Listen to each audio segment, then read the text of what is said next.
welcome you all. Happy Friday. Thank you for being here. As you all know, we are here to talk. It's even a holiday weekend. It's a holiday weekend. That's the thing. That's the thing. Like my, assistant in New York kind of slipped out Oh, with his family. right. Yeah, It's a long weekend. Well, yeah, he said, is it okay I can work it's easier if I travel with them Thursday night. Yeah. And they're all here anyway. Everybody is here. They're not traveling with their families. No, you're here. You're here. Yeah. Awesome. So, as you all know, we're here to talk with Deavere Smith.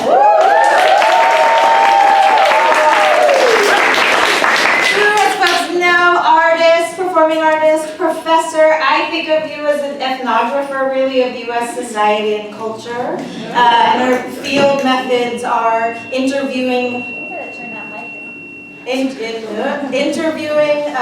hundreds of folks around particular issues and events that have happened, and compiling those interviews into a play and performing all of those people verbatim by herself. With a couple of exceptions. Not anymore. Yeah. No, so Twilight, just Yes, that. please. Both Twilight and Fires in the Mirror, as of 2019, have been performed by other people. Yeah. And Twilight revised for New York and Boston and now in LA for 5 actors. Yeah. So no more. That's over in my career. Oh, it's over. Yeah. Period. Period. Wow. Oh, I didn't know. Aha. Except maybe in talks like you did this morning, That's right. or informal events where that's still part of how you. That's right. Do you want to, maybe that's where we should start? Do you want to say something about that? Well, I just decided, I'm sure no one noticed, respecting, and you've been in my rehearsal processes, so you know kind of what I go through with Amy and Michael and all those people. I doubt if anybody noticed that I was saying every single and that anybody has said. Did anybody notice that? Yeah. But the difference was I had it in front of me as a score. Normally it's here. So I decided I didn't want to spend the rest of my life saying, learning every hour, every minute. Okay, but you still want to spend the rest of your life listening to it. Yeah, that's fine. I just don't want to have to learn it under the pressure of there's going to be an audience in 3 weeks. Yeah. Yeah. Well, maybe that's also where we should go then, around listening with Sydney right here in the front row. I'm tempted to have you sing a little bit again for folks who missed it this morning, because it was such a beautiful opening for the day. Do you maybe just say the name of the song and the 3 L's, I guess is what it's called now. Well, yeah, it's called, hello. It's called Speak Now by Leslie Odom. It was actually the ending song for One Night in Miami, which, if you don't know, it's a movie, fictional depiction of a conversation that Martin Luther King, Sam Cooke, Malcolm X, and Muhammad Ali! You guys know your stuff! It was a fictional account of their conversation, and Leslie Odom Jr. wrote the song to go to the end of it. So, yeah, that was it. And it was beautiful, and really focused on the importance of listening. Yes. Listening. And we're here as part of the teach-in to talk about teaching truthfully about race and racism in the academy. And so my thought, I solicited some questions from you all in advance to get a sense of what was on folks' minds in the room. So my thought is that I'm going to ask a few questions just to get us warmed up, and then I'm going to open it up and we want to hear what you all have to say and ask and are wondering.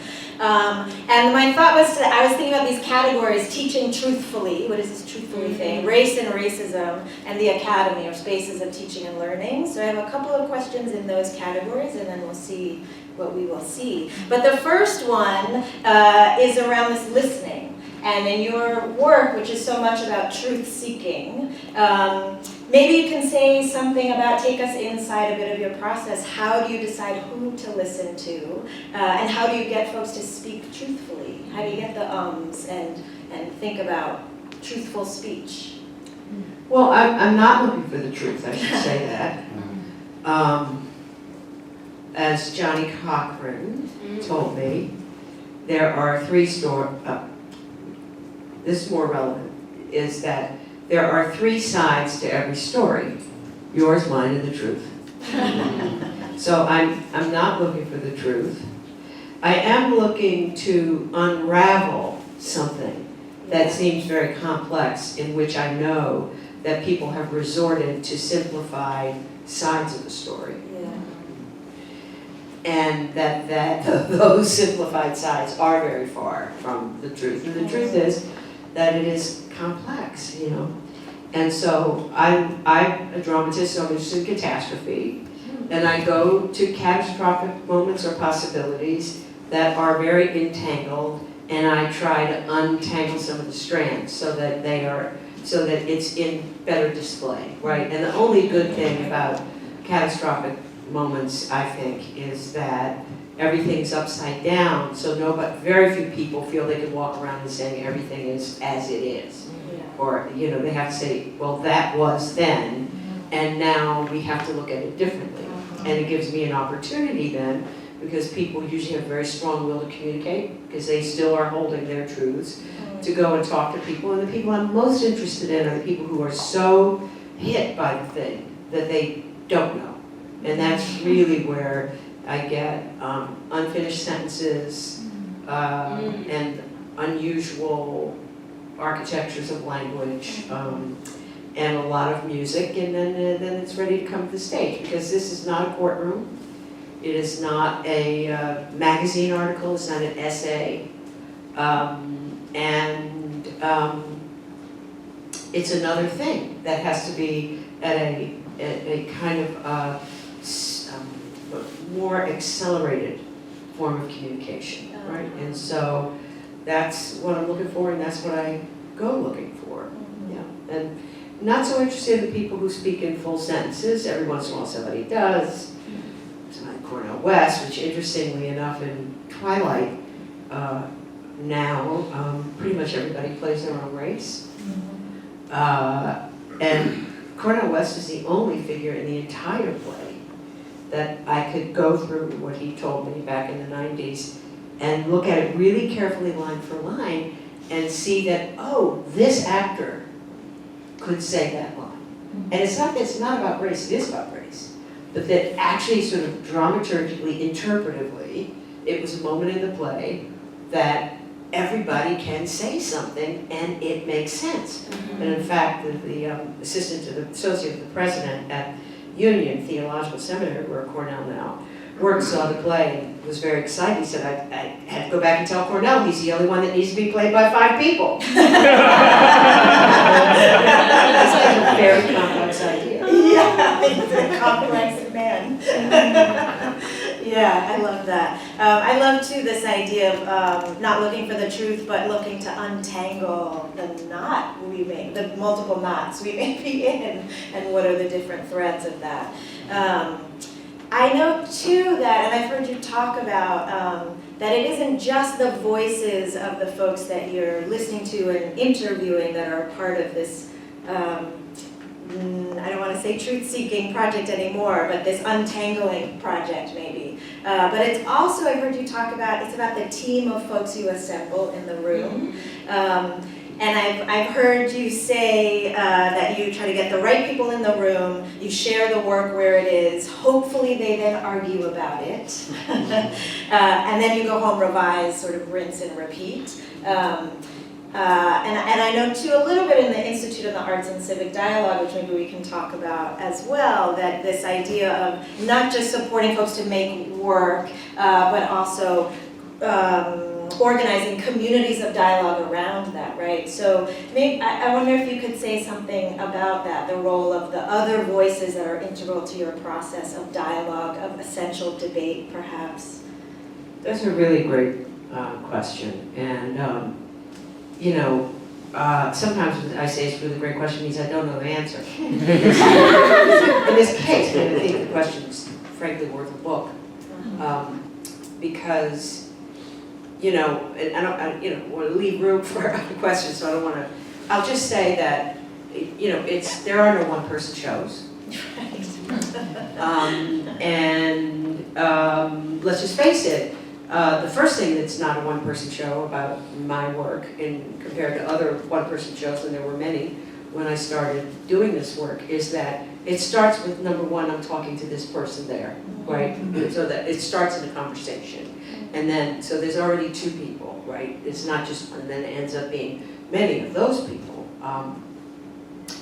And then, I show up at rehearsal, and then it's incredible going back to Los Angeles where I wrote Twilight 30 years ago, and there was a young lady who drove with me everywhere. I mean, she was right out of college, young, very pretty black young lady, braces on her teeth, in her little car. I mean, we went everywhere, from Beverly Hills to Nickerson Gardens. I mean, it was so bold that it was just the two of us going around this war-torn city together. Now I travel with a much bigger group of people, fixers, I don't just show up places, not walking through, the hood, really. And this, brother comes over and goes, "Where are y'all going?" "I'm sure we're going over to Nickerson Gardens." "Let me walk you there." We didn't know what the heck. But anyway, going back, they're in rehearsal now. I went back for the first day of rehearsal, and she showed up. I have not seen her in 30 years. Wow. And she's now got a great job at Hollywood Bowl, several levels up from working with me. And she had a book this thick of every place art schedule for every day. And lists of who I wanted to talk to and who back at the office had found what. And we didn't even stop for lunch. I mean, we just went around and around and around. And so, so this starts right there. In that case, Gordon Davidson, the head of the late Gordon Davidson, wanted me to come to LA and make a play about the riots within months after it happened. Then the whole institution was instructed that this was a priority. That's number one, right? So whether it's an institution, or whether it's a community, you can't be alone. You're not alone. You can't do the work alone, right? And then when I finally get to the rehearsal hall, the first rehearsal, I'm usually 4 hours long. If the director doesn't quit, and one has, if the director doesn't quit, then I have in the room people who are smarter than me and who are more, when I say more political, they have greater concern. Part of their work is to be concerned, profoundly concerned, about representation. Now, I'm concerned about reputation, but representation, and that's why I developed the way that I work. Was it you I was talking to about this? That, because I wanted to break this notion of stereotypes, not just for a moral reason, but my friend Donald Bobo wrote a book that is still an excellent book that's still relevant, Tom's, Coons, Mulattoes, Mammies, and Bucks. And as a young actress, I didn't actually fit any of those categories, and I didn't get cast, and it didn't help that my skin color wasn't, at that time, what was fashionably black, right? So literally the first agent who ever saw me said, "Well, I don't want to send you out because you'll antagonize my clients." And I said, "What do you mean antagonize?" She was British too. And she said, "Well, you don't look like anything. Well, will you go as black or white?" So that's the environment that I came into, right? So in a sort of self-serving way, I had to prove that, we're all human in our different hues, right? And not human because Hollywood says this is what, a woman can be. In the case of black people, a strumpet or a mammy, right?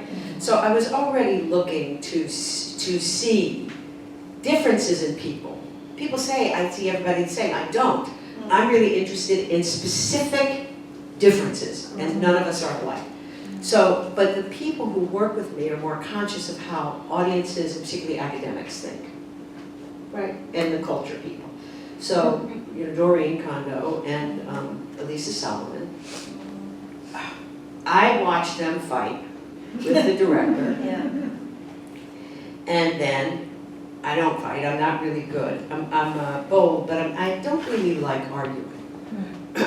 And so I leave, and I go home, and I come back with another play the next day. So every single day the play changes, and the play changes because of the nature of the conversations in the room. So that's the process. And then There's also the people who are teaching me the language, you know, every on, not running lines, really teaching it. And it's with them in these rooms, closed rooms with a lot of pressure, that we begin to understand profoundly what people are actually trying to tell us. Mm-hmm. And then with the Ailey dancers who I've worked with, we sit and we watch people's movements and we put it on slow. Yeah. And we see how they are on slow. And, you know, boom. And then the other is the genius Amy Stoller, who really has a better ear than me and teaches me how they actually sound. So Martin Luther King Jr., for example, John Lewis says, Ma Luther King. It's like and most people don't say, like, if you went around the room and said, everybody say Martin Luther King Jr., not everybody's going to say every syllable, right? So Amy hears that, and then if I disagree with her, well, there's technology now that we put it on slow. And we hear whether it was or ah. So there's all these people who are dedicated, some of whom, to finding the themes and what the show will be.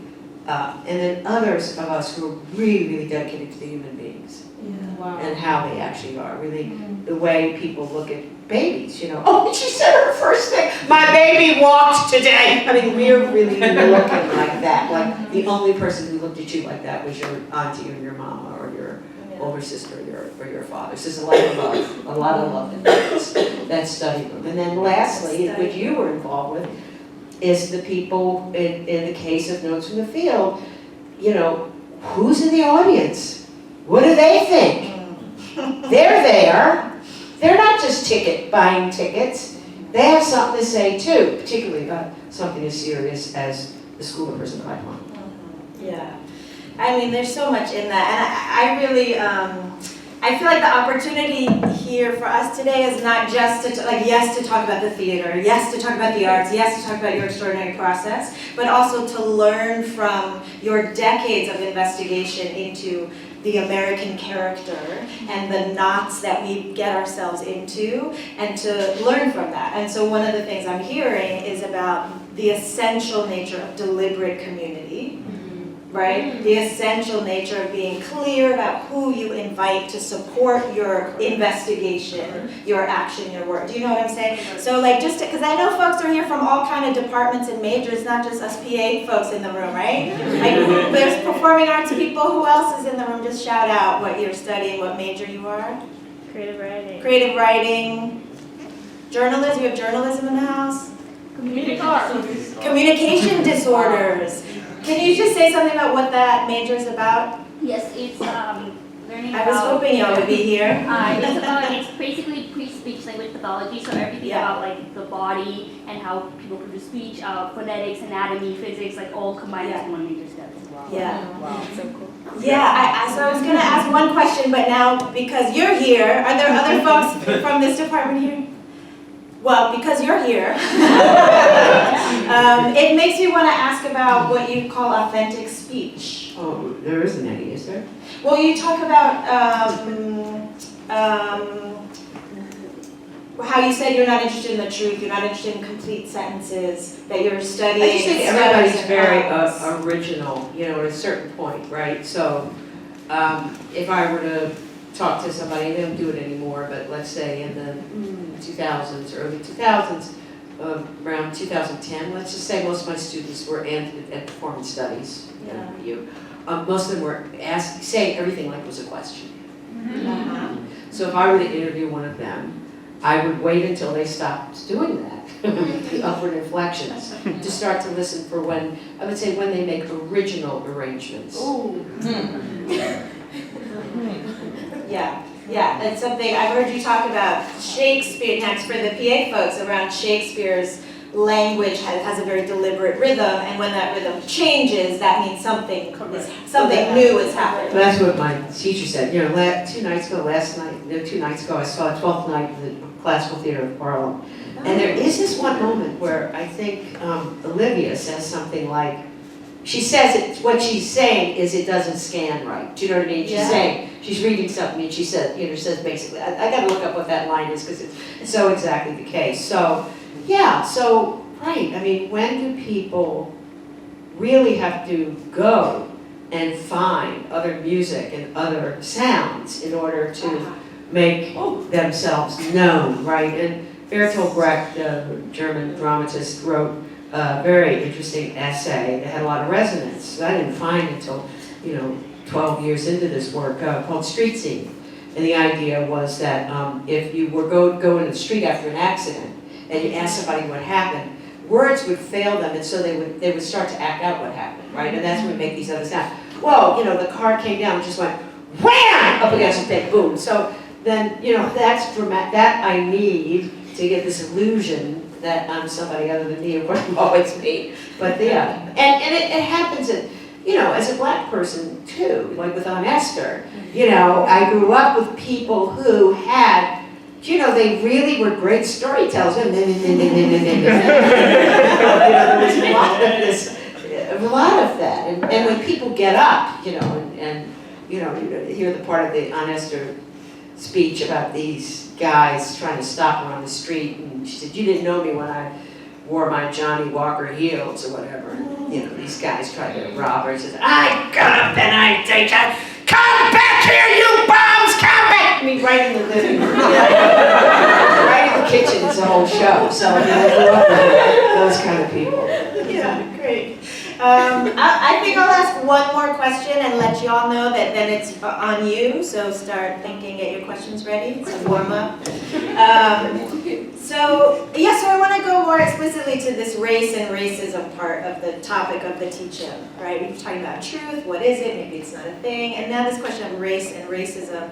And I'm feeling like I'm thinking about what you were saying around the kind of roles you were sent out for or not, and this Not. the frustration with your illegibility racially in terms of Hollywood and casting and all of that stuff. And then you end up doing work that is about embodying across lines of difference, multiple lines of difference. Not just recording and but really embodying. And anyone who's seen your work knows that it's elegant, it's extraordinary, it's powerful, and it's clearly effortful. You must be exhausted at the end, right? But so what have you learned about what it takes to reach across those divides or reach across difference? Well, it's changed. Yeah. And my most recent work is with girls, and this summer I did 2 teen performance labs. One in Baltimore, my hometown, and my high school, Western High School. Somebody from Baltimore? My family from Did you go to Western? No, No. my family's from the DMV, but I know you back. Yeah. And very interesting because we were looking for 12 to 15 girls in the different communities we went to Baltimore. My high school, oldest all-girls public school in the country, 1860-something, now almost just entirely black. Maybe there's 3 of the black students. When I went there, we were in the minority. And a Native American tribe. I could have had the Youre tribe in Northern California. I could have had no access to the tribe if I didn't have a relationship with the chief judge of the tribe. Nonetheless, very different. Baltimore, you open the door of Western High School, great big mural of me on the wall. Right? 12, 15 girls, whatever. The principal basically says, take them, they're yours. I said, no, well, should we have a chaperone? No, they'll be fine. No, I'm not going to be responsible for the jobs. And we have to keep going back. We really need somebody from the school to be with us. Yeah. Finally, she said, the tribe completely different. Social workers, chaperones, and in the sessions watching everything that happened. So we're in a particular time now of hypervigilance, for good reason, about where you belong and where you don't belong. And I don't get, all of you who are in the BIPOC revolution, I get no cred for not being white. In fact, I think it would be easier for a white person to approach the tribe, because many of them are mixed. I got even less cred in a predominantly Latinx community in East Salinas, right? You can't just show up for a good reason. So that means you have to have what, when I traveled in Rwanda, we call a fixer. you have to have a relationship. And even that relationship you have to work on all the time. It's never going to be like Western High School, come on in, here they are. Right, never. So what I've learned now, which is very different than what I would have learned, say, in 1980 when I started this, most communities have a gatekeeper. Yeah. And if you can't figure out how to engage in a respectable and responsible way with that gatekeeper, you're not getting in. And that work is constant. My team was on the phone with that tribe every single week, and I really should have sent Daniel, who's the associate producer. I should have sent Daniel to live there for a while, because I love him, you know, because the judge gave him a title for Daniel, this stuff, you know, 10 years ago, but you can't. For good reason. So, and this is, you know, why, you know, we always talk about we want to engage better in communities. We really haven't, as I said today, spent enough expertise, skill development, and dough in learning how to do it. It's very expensive. Every single one of those social workers, or everybody was paid. The girls were paid. I paid the girls. The girls got paid more. The Native American girls got paid more. I worked with them for 5 days. I paid them $800 each. I then went to a workshop at New York Stage and Film as the playwright of a play about Billie Jean King. I got paid $500 for 1 week. And that's what I mean, we're focused on the wrong thing. You need to be focused on economics right now, because what has happened is it's still an assumption that we want to do this for love, and that we want to do it, you know, we do it, you know, we would die if we can't do it. No. But guess what? The people who work in theaters are getting, you know, even not a big job, even not the head of the thing, right? Even not the head of the thing. They are getting paid all year. They are getting benefits, and we have not done a thing about our status in this thing. Now we have to, and that's what it should be about, as far as I'm concerned, not 5-day work weeks. Because the New York Times and whoever they are, they're going to show up whether you have, you know, 4 weeks of rehearsal for 3. And they're going to talk about you the same way. So why have an actress salary? We're still allowing them to make us think that we should be paying them to do it.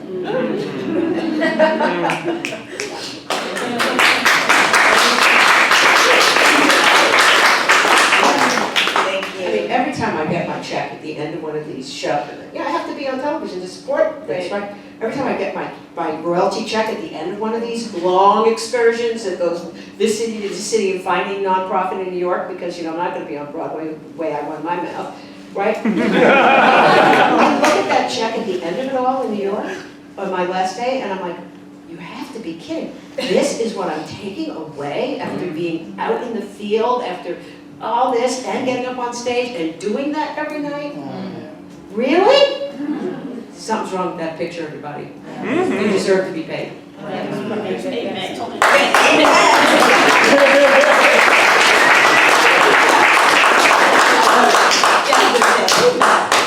know, working with me, you know, people come in and try to volunteer, and we remember, Stephanie, we say in unison very proudly, nope, we pay people. Yeah. We pay people. How are we doing questions? Do we have mics or no? Or just raise hands? Is that, I'm looking at you like I should know. Because we need mics for the recording, I think. Great. I want to open it up. I heard the room started rumbling just then, so I want to open the gate so y'all can rumble into the mic and ask your questions. What is it? What do you all want to talk about? What questions are on your mind? Yeah, great.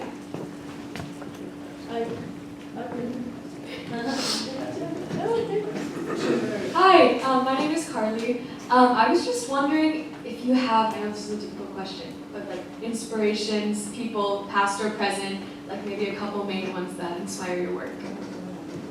Well, right now I'm writing on, isn't that interesting? It's kind of like that. There's so many rewrites that at this point I'm like writing on that last version or that last version. I'm writing a play about Billie Jean King. And one of the people who shows up in the play is Althea Gibson, about whom we haven't known very much, but there are 2 huge biographies coming out this year. Interesting. Yeah. And, you know, I found a photograph of her, and I just love a photographer called Thomas McAvoy took. And she looks, you know, people said she played like a man, but if you look at her, she's like dancing.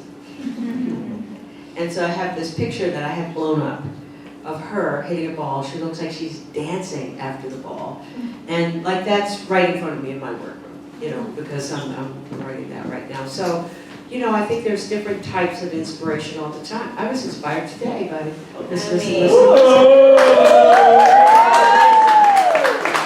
You know, the biggest thing you have to have in any speech, you have to have, the late Governor Ann Richards told me, you have to have a launch. And so, you know, she became the launch. I thought I had a launch. And then she sang. I was like, well, my launch is pretty good. So I was inspired, the new launch of my speech. So you know, it's all around you, is what I'm saying. It's all around you. Just listen. It's all around you. Yes, thank you. Other questions, y'all? I have something. I mean, I can project. I'm a theater student. I got this.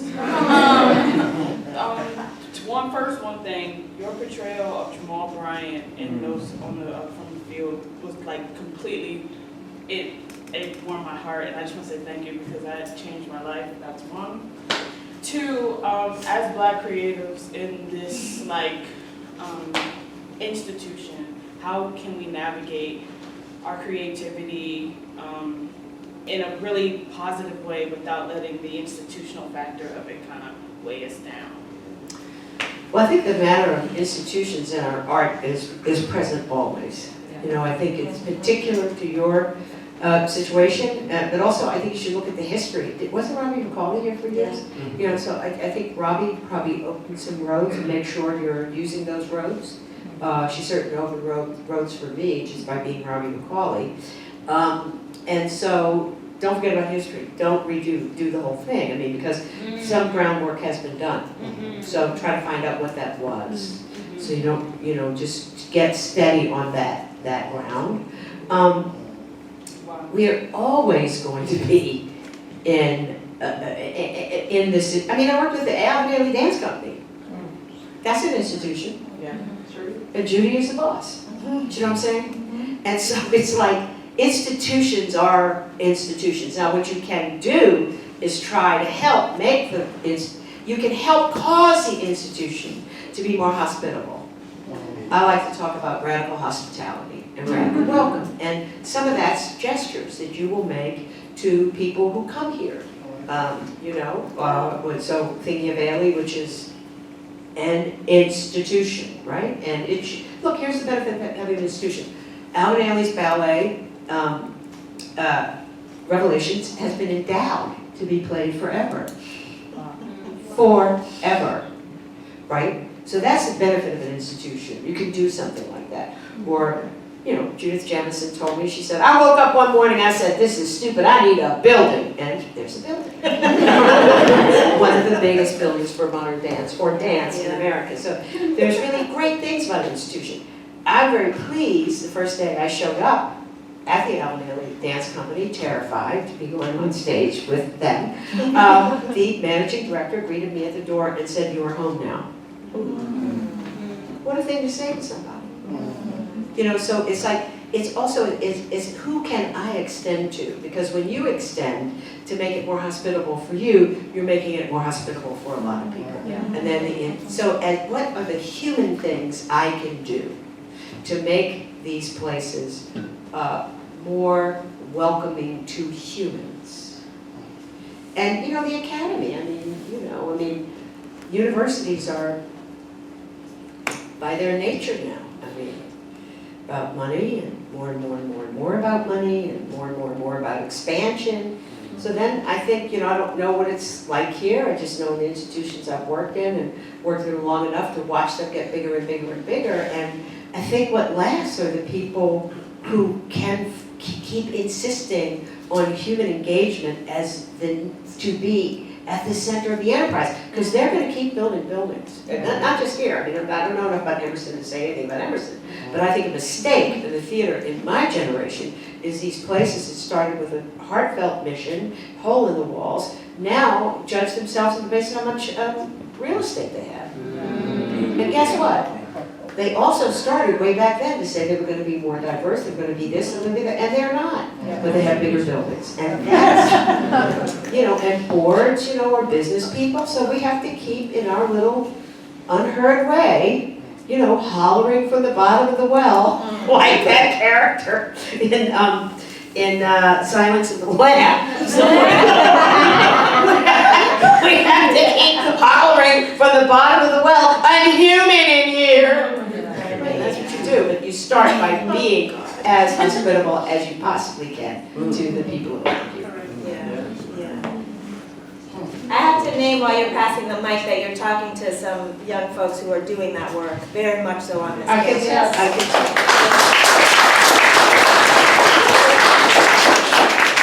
can Here's my question. How do I phrase this? Okay. Earlier you spoke on having the strength and courage to speak, right? And just be in spaces and just do stuff. Now we're talking a lot about listen. How do you translate what you've listened to what you speak of? Does that make sense? Well, what I said was that, as artists, we're usually very concerned about developing a voice, and in my case, it kind of came, like ding, to develop a voice, develop an ear. And I think that, we have established today the benefits of listening, but I think it is very important for your heart to grow, right? So, right, it's very important for your heart to grow. And people say to me now, not that it used to be, but at the end of Twilight in New York, we had, Cornel West and I had a conversation after the show, and somebody raised their hand, turns out to be one of the students at Union, and said, number one, this play is so full of violence and hurt and so forth, how do you protect yourself? I'm used to hearing that. And she said, and how do you protect the actors? I thought that was a legitimate, a robust question. And then, how do you protect the audience? And there I was shocked. Because I thought, oh, wow. And in her case, it was, how can I watch this troubling stuff in the gaze of the white people in the audience? Right? So, but it's a big problem, I think, for us in these fields, the fields that, we raise money by saying, we are the strong ones for showing the way. We shed the light, right? And so the reason it's important to ask your heart to be bigger is you need you need muscles that are going to help you carry stories, some which are full of joy and some which are full of pain. Yeah. And so, that's not just technical, like you're getting technical skills to do that, but it's also what kind of person am I? Right? It's looking at all different kinds of art and being, stunned by certain photographs that you might see, or like how many of you have gone down to the what's so-called lynching memorial in Montgomery? You go there, right? And you look at these structures, these steel, raw steel structures with a person's name and the actual date that they were lynched. And you open yourself to that, it's if somebody says this is too painful for them, sadly we're not in that position.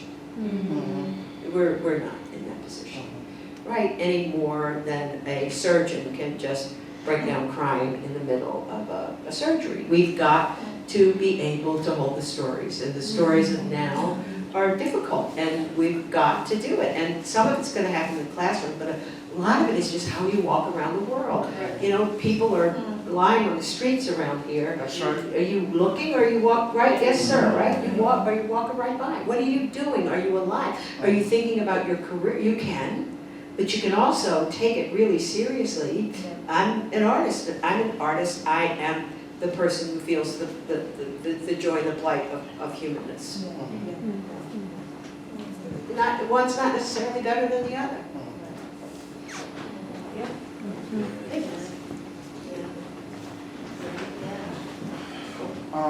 Hi, my name is Mac, and I enjoy your performance. I learned much about you over the years.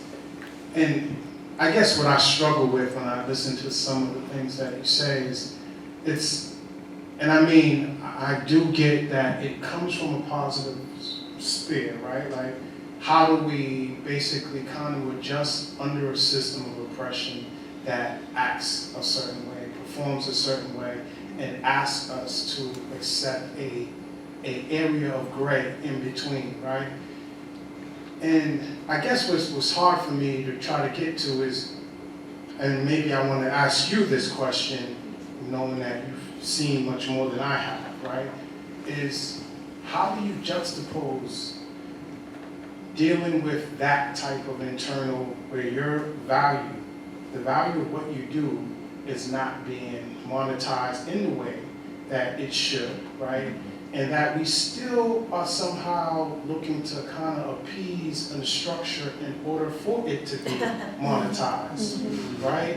As opposed to maybe just separating ourselves to create for ourselves and produce for ourselves so that we then fully control that and have that type of autonomy. Well, that's what you should do. You know, and when I say I pay people, I'm able to pay people because I raise money, right? So the person who goes in the room and teaches me my lines, the theater would like them to work for free. Or they're certainly the lowest paid person. But I augment that with money that I raise. And, you know, for me, I sort of, I have 1 foot in and 1 foot out everywhere. And you can organize that. The downside is you don't belong anymore. But I don't think of belongingness as something that's given. I think it is something that's in motion. And so, you know, I'm a university professor, that's highest rank, but I have 1 foot in and 1 foot out. I sometimes work in television if I'm lucky. And, you know, I know that if I have an idea in the theater, I have to figure out how to raise money. The theater institution will offer me other things, some things that money can't buy. You know, relationships that they have, or everybody who walks in their building is insured, stuff like that. And I will say that I think this is a time more than ever where philanthropists are interested in people who want to work outside of institutions. When I was at Ford Foundation's first, and I think only ever, artist in residence in the 90s. And the thing I kept saying to those program officers over and over again was, you've got to fund individual artists. Now they do. My mentee, Samora Pindershus, just got $1 million from Mellon. And so I think this is a moment where philanthropy also understands the limitations of institutions, because they've let them down. You know, particularly around this diversity thing. They just have. And so this is the time, and it won't be forever. All these things are very, very brief. Very brief, believe me, right? So I've been able to watch 3 stages of the 60s, the 90s, and now. Brief window, this is a moment of opportunity, if you have a good idea, to go straight and directly to the big philanthropist and say, here's my idea. With that money comes a lot of responsibility, I will just say that. And so you always also have to weigh how much time you're spending taking care of the group and the promise, and how much time you're actually working as an artist. There's that too. You really have to think about that. Hello. Hi, my name is McKinnon Campbell. I first want to say thank you for the work that you've done. For the past decades, I've been really inspired just by your your ethnographic approach to theater and being able to speak to people outside of the field of theater in particular. And so that brings me to my question: what do you think is the best approach to let people into creative processes and artistic processes, even creative institutions, that breaks down these systems and structures of exclusivity that we see a lot in creating theater, a lot within creating theater through academic institutions or theater companies? Well, I think it's very similar to the brother's question here, right? Am I right? It's a similar question, which is you can make the form, you can make the model. You know, you just have to be willing to accept maybe more responsibility than you can imagine. That's number one. man. You have to be willing to accept responsibility, and you have to make a choice and balance that at the time that you're trying to build something new, you may or may not be able to do your work, your quote-unquote work in the way that you've been used to doing it. But I think this is a great moment for of possibility for any of these questions, and you really shouldn't waste any time, because we'll be lucky if it lasts 5 years.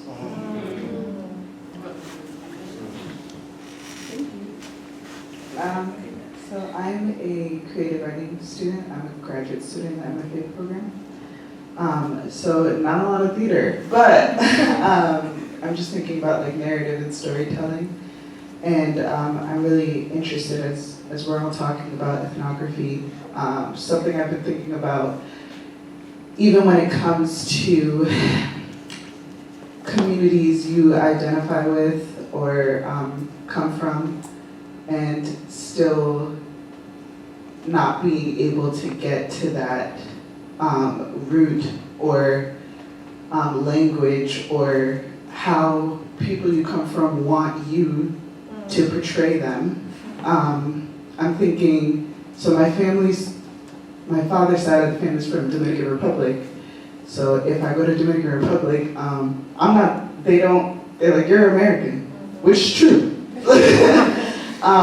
And then when I come here, I'm Dominican. So just thinking about how the challenges of narrative and storytelling when you resonate, but it's essentially trying to honor the complexity of the different narratives that exist within community. And there was one time I tried to write a poem in my mother's voice. I could not do it for the life of me. I was like, do I even know my mom? Like, this is crazy. And she raised me, you know what I mean? So I would just love if you talked more about your process. But it's a very complex question and a really important question that everybody should think about, right? And it's hard. You know, I remember right when I was writing Fires in the Mirror, and, you know, thank God for things like residencies. Harvard had something called the Bunting Fellowship. And it was the first year of my life I didn't have to go to work every day, so I wrote the play to change my life. But that play was about race. And I just remember this sort of, is epiphanous a word? This big moment where I had to tell myself, you can't worry what black people think about you. That was hard. But it was like I realized how worried I was. Because I'm a race woman, you know, I grew up, you know, middle class black people from Baltimore. It's like you can't, like I realized you just can't worry about that. And it's not that you deliberately are offensive, but you can't worry about it. You really can't. I mean, not to at least get it off onto the page. And then you have people around you like Doreen and, Elisa who say, we can't say this, you can't say that, whatever. But at least I have it out there, right? The other thing is there's no one answer. I had a book contract that was about a certain period of my life. I wrote the book, a lot of work. I gave all the money back and I did not publish the book. Because, my family is so much those middle-class black people in Baltimore. I'm very conscious about how everything looks. I just, I could have published the book. A lot of people published the book. It wasn't even deep, it wasn't about some of the deep stuff people write about that happens in their own. It wasn't even that. That was just, I didn't publish it. So you will know. You will know. You have the balance in yourself. But you have to let the chains off. Because they've already created an editing system, right? The people here, the Americans and the Dominicans, have already created an editing system in you, and it works very well. If it didn't work very well, you wouldn't be worried about this. So you have this machinery inside that's going to edit. So just get it all out there. And then you can look at it when it's back here and see how much of the editing is actually going to happen. But at this stage of your life, you must be freer. I feel like we're having a lot of front row preferential treatment. Let's ableist student. I saw a hand in the back, I was like, let's go to the back. I listened to the talk online. I'm a visitor here. I'm a fellow from London. I'm working on a project to do with Phyllis Wheatley. And I actually saw your work in London many years ago at the Royal Court. You did a wonderful show there. But I was interested this morning, you said at the very beginning that your work is to do with ritual. Can you say more about that, please? I said it was a ritual. I think I don't know what, I did use that word. I'm not sure what part of the work I was referring to, unfortunately. You're talking about, I wrote that down too.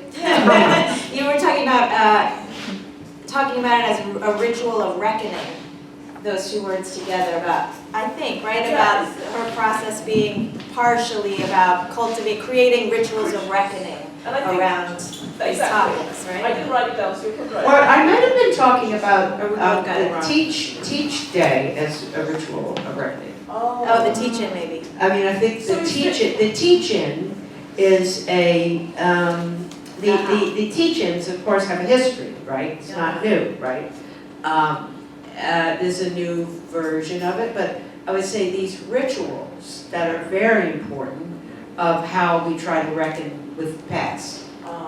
And, you know, and the reason that they're important also is because over time we get more information.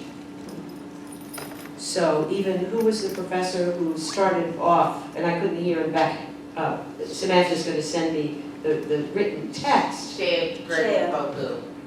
So even to start, you know, with the idea of the Native American relationship to this land, right? That didn't used to be how we talked about it. And I so appreciate Brian Stevenson, you know, when he talks, always saying that white supremacy could not have existed without Native Americans, and that we're a post-genocidal community, and that was the first thing, right, is to turn them into savages, to justify to Christian people how they could be discarded. And then after that follows through this human, right? So and so we know more, right? We weren't talking that way 10 years ago, 20 years ago, 30 years ago in the other rituals. So that's what I mean. I thought, so just very quickly, is theatre, in what way is theatre a ritual in itself? Well, I mean, there are people who are so much better at talking about that than me, you know.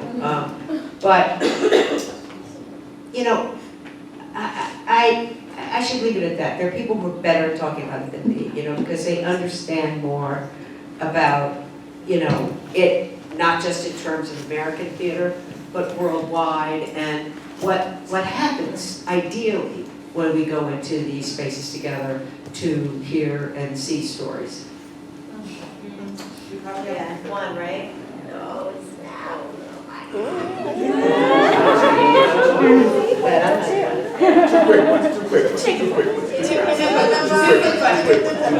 Too quick. Okay, Thank you. I'll be quick. I was just thinking about what some of the brothers said about basically like making art under capitalism, and you talking about how, like, you know, we're in this moment where there is opportunity, but obviously that's, like, as you said, it's a brief period, it's not necessarily sustainable, and all of us as artists aren't going to be able to reap the benefits of that. And so I'm wondering, what do you think the role is of artists in upending the system that we are working under, so that we can make art sustainably, so that we can, you know, make art that reaches the communities that we wanting to reach? I'm gonna watch you do it, because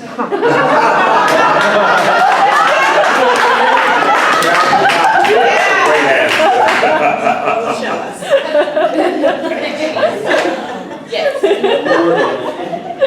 Hi, I'm Jordan. I'm a drama teacher in a middle school, and I know there are several other drama teachers and teaching artists in the room. Oh, great. I'm interested in your approach to facilitating conversations across lines of difference. And I've heard you use the phrase, a radical holding of other people. I never said that. All right. That's a beautiful phrase, I'm gonna steal it. You're welcome. Radical welcoming, though. You But do I talk say about- a radical welcome, I say a radical hospitality. I have been saying that for 10 years. I'd like to hear, if you don't mind, sharing a little bit with the drama teachers and the other folks in the room who are interested in having these conversations. Well, at this point, I preface everything with, we can only say the wrong thing. And this summer, when I went to my high school and when I went to the tribe, I took a bunch of artists with me, extraordinary artists. And like we had big orientation sessions that were all about, you can only say the wrong thing. Just say, I'm sorry.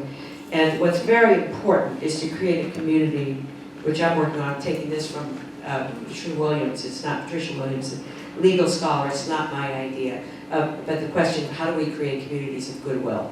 So I'll give you a perfect example, back to my high school, right? So we auditioned all these girls, and we lost somebody, and like the Thursday before we were going to Baltimore on a Sunday for the first session being on Monday, we interviewed a girl, and on Monday, they informed us that they were now Alex. And I kept getting it wrong. I kept getting the pronouns wrong. And the person who would call me out in that group was like the most traditionally female presenting, glamorous Brooke. Every time I said her or she, ah! And so it finally got to the point, but this is what the goodwill in that room was. I said, okay, every time I misgender Alex, I'm paying a dime. So in one sentence, I really got it wrong like 5 times. So finally, Brooke said, okay, that's a quarter. And I said, oh shit. She said, that's $1. And on the last day, I gave Brooke this mason jar of coins. You can only say the wrong thing. And it's just so, Alex knew that I did not have bad intentions. I was not coming with bad intentions. So she gave me grace, a grace note. Brooke was very watchful for whatever reason. It's very complicated, I think. And they gave me the benefit of the doubt. So how can we create, and I say this, start my class at NYU this way. Just last Sunday, I teach on Sundays. We have to have a community of goodwill, and we have to have the benefit of the doubt. Some people are coming with bad intentions. I'm not coming with bad intentions. I used to train with somebody who had been the former heavyweight champion of the world, Michael Pitt. And I can remember, when he would be standing there and say, come with bad intentions, sis. Come with bad intentions. It was really hard. But it's work that you have to do to get your classroom in order. So some people are going to come with bad intentions, but for the most part, to celebrate good intentions so we can have the benefit of the doubt and we can fix it if we've said the wrong thing. My favorite people, one of my favorite jobs, was working for the Lincoln Center Institute, where I went around all these different schools. I loved the kindergarten teachers because everything had to be so organized. Right? You have to organize your room. Organize your room. Right? Yeah. Thank you.